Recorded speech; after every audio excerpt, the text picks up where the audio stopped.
अस्सलामु अलैकुम वरहमतुल्लाहि वबरकातुहू। अल्हम्दुलिल्लाह वस्सलातु वस्सलामु अला रसूलिल्लाह अम्मा बाद। ये किसी हमारे भाई ने सवाल किया है कि ये जो शर्ट हम पहनते हैं जो डाउन शोल्डर है यानी जिससे कंधे ढके होते हैं, क्या ऐसी शर्ट के अंदर नमाज हो जाती है? पैंट शर्ट पहनी हो या नीचे कोई शलवार पहनी हो और ऊपर शर्ट हो, तो ऐसे लिबास में नमाज हो जाएगी? देखिए, नमाज के लिए अफ़ज़ल और बेहतर तो ये है कि बेहतरीन लिबास पहनकर नमाज़ पढ़ी जाए, मस्जिद में जाके नमाज़ अदा की जाए, मर्द हज़रात पे ये ज़रूरी है।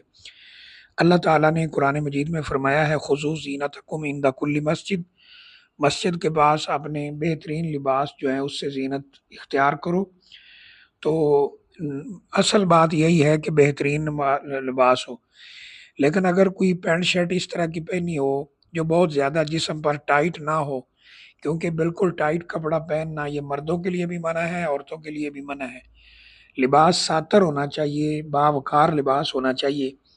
अगर ऐसी कोई शर्ट है जो डाउन शोल्डर हो, जिसमें कंधे ढके हों और वो ढीली-ढाली जिस्म पे हो, तो उसमें इंशाअल्लाह नमाज़ जायज़ है। नीचे चाहे शलवार पहनी हो, चादर पहनी हो, पैंट पहनी हो, अगर पैंट पहनी है, तो वो भी ऐसी होनी चाहिए जो थोड़ी ढीली-ढाली हो, जिससे जिस्म के अज़ा इतने ज़्यादा वाज़ेह ना हो रहे हों। तो बहरहाल उसके अंदर नमाज़ जायज़ है, क्योंकि रसूलुल्लाह सल्लल्लाहु अलैहि वसल्लम का फ़रमान है, ला युसल्लियन्ना अहदुकुम व लैसा अला आतिकिही शै। तुम में से कोई बंदा इस तरह नमाज़ अदा ना करे कि वो नमाज़ पढ़ रहा हो और उसके कंधों पे कुछ ना हो, कंधे नंगे हों। यानी तकरीबन कंधों से लेकर घुटनों के नीचे तक ये जगह कवर होनी चाहिए नमाज के अंदर। यानी नमाज आप पढ़ रहे हो तो कम से कम इतना लिबास लाजमी होना चाहिए।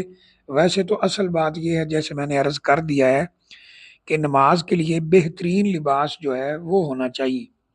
तो बहरहाल अगर कभी इंसान किसी ऐसी कंडीशन में है कि वो इस तरह का लिबास पहनकर नमाज पढ़ रहा है, तो अगर कंधे ढके हुए हों तो इंशाअल्लाह नमाज जो है वो दुरुस्त हो जाएगी।